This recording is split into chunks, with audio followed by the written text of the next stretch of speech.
جامع اشرف کی چوچا شریف، ان کے بعد محمد یعقوب اشرفی جامع اشرف کی چوچا شریف تیار ہیں۔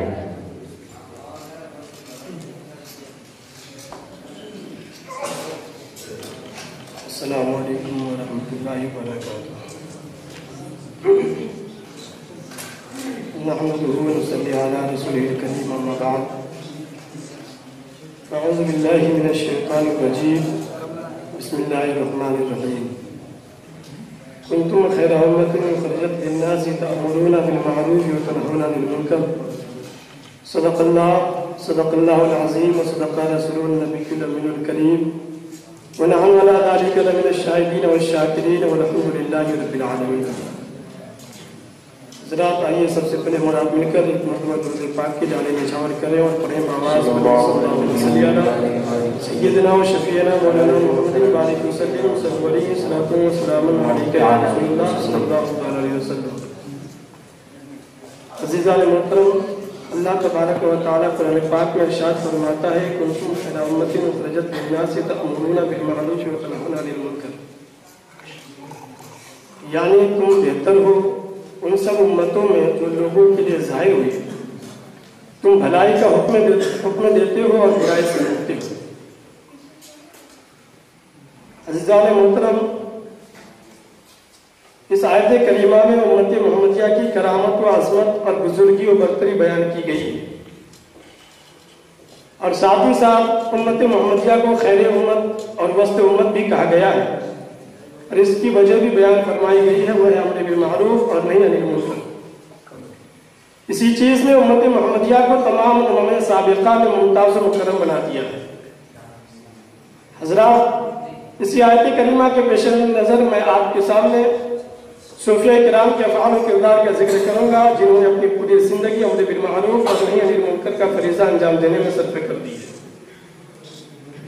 عزیزان محترم، کسی بھی سماج کی تعمیر و ترقی اس وقت تک ممکن نہیں ہے جب تک کہ اس کے بنیادی اسباب نہ پائے جاتے ہیں۔ اگر سماج تعلیم یافتہ نہ ہو تو ترقی ممکن نہیں، اسی طرح معاشی حالات مستحکم نہ ہو تو بھی کامیابی کی راہ میں رکاوٹ پیدا ہوتی ہے۔ المختصر، جس طرح تعلیم اور معاشی حالات کا مستحکم ہونا ضروری ہے، اسی طرح فلاح و بہبود کی راہ ہموار کرنے کے لیے آپسی اتحاد و اتفاق، عدل و انصاف اور غمخواری کرنا بھی ضروری ہے۔ ٹھیک اسی طرح صوفیاء کرام نے اپنے اقوال و اعمال اور افعال و کردار سے اخوت و محبت، عدل و انصاف کی جو شمع روحانی روشن کی، اس کی ضیابار شعاعوں نے ذات پات، رنگ و نسل اور مذہب و مسلک کی بنیاد پر منقسم ہندوستانی سماج میں ایک عظیم انقلاب برپا کر دیا، جس کے نتیجے میں اہل ہند ظلمت و جہالت، گمراہی و ضلالت اور بغض و عناد کے پرفریب حصاروں سے باہر نکل کر ایک خوشگوار اور مسرت افزا ماحول میں سکون کے ساتھ سانس لینے کے قابل ہو گئے۔ چونکہ یہ بزرگان دین ہمیشہ امن و سلامتی، سماجی و ثقافتی اور قومی یکجہتی کی تعلیم دیتے ہیں، اور خود ذہنی و فکری اعتبار سے بلند مقام پر فائز ہوتے ہیں۔ ان میں تعصب و تنگ نظری کا شائبہ تک نہیں ہوتا۔ ان کا مقصد صرف بھٹکے ہوئے انسان کو صراط مستقیم پر گامزن کرنا ہے۔ وہ اس حقیقت سے واقف ہوتے ہیں کہ رسول اللہ صلی اللہ علیہ وسلم نے کس محنت و مشقت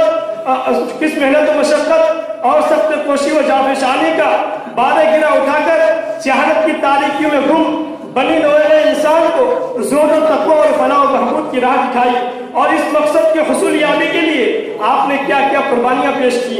عزیزان محترم، صوفیہ کرام اپنے آپ کو رسول کا حقیقی متبع اور پیروکار تسلیم کرتے ہوئے لقد کان لکم فی رسول اللہ اسوۃ حسنہ کو اپنا نصب العین بناتے ہیں، اور اپنے اوپر یہ لازم کر لیتے ہیں کہ رسول کے حقیقی وارث ہونے کی بنا پر انسان اور انسانیت کی خدمت کو اپنا شعار حیات بنائے۔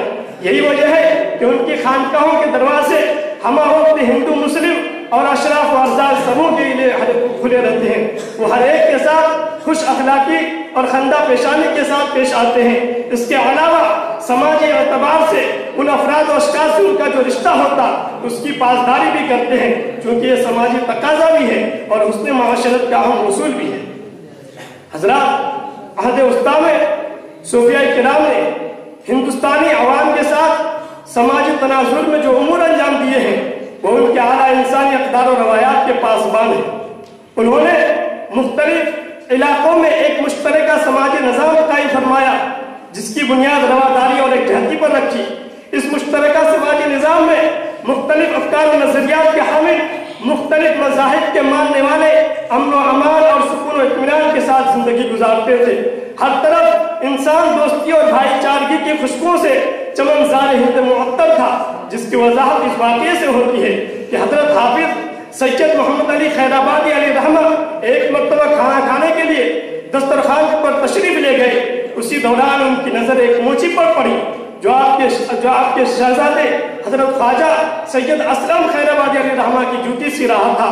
آپ نے اس موچی سے فرمایا ہاتھ دھو کر آؤ اور کھانا کھا لو۔ حضرات پھر آپ نے اس موچی کو اپنے ساتھ بیٹھا کر کھانا کھلایا۔ عزیزان محترم، یہ بزرگان دین الخلق العیان اللہ کے مقتضیات پر عمل پیرا تھے اور کنوا عباد اللہ اخوانا کے فلسفے پر بھی ان کی نظر تھی۔ ان کی وسیع القلبی اور رواداری کا یہ حال تھا کہ اگر کسی غیر مسلم کی بات انہیں پسند آ جاتی تو برملا اس کا اعتراف کرتے۔ یہی وجہ ہے کہ حضرت خواجہ معین الدین چشتی، حضرت قطب الدین بختیار کاکی، حضرت مخدوم مشرف جہانگیر سمنانی اور اعلیٰ حضرت اشرفی میاں علیہم الرحمہ وہ ہستیاں ہیں جن کے ہاتھوں پر لاکھوں انسان مشرف اسلام ہوئے۔ یہ حضرات انسانی دلوں کو فتح کرنے اور محبت کی تلوار سے دشمنوں کو گرویدہ بنانے کا ہنر جانتے تھے۔ عزیزان محترم، صوفیاء کرام کی غیر معمولی خدمت کا نتیجہ ہندوستانی معاشرہ میں سماجی استحکام کی صورت میں برآمد ہوا۔ خاص طور پر بزرگوں کی اصلاحی تعلیمات نے لوگوں کے دلوں پر گہرے نقوش سبق کیے اور انہیں تلقین کی گئی کہ اللہ تعالیٰ کا فرمان لما تقولون ما لا تفعلون پر ہمیشہ عمل کرے اور وہ عبادت کرے جس کی انہیں ہدایت کی جائے اور رب کی رضا کے خاطر حسن سلوک کا برتاؤ کرے۔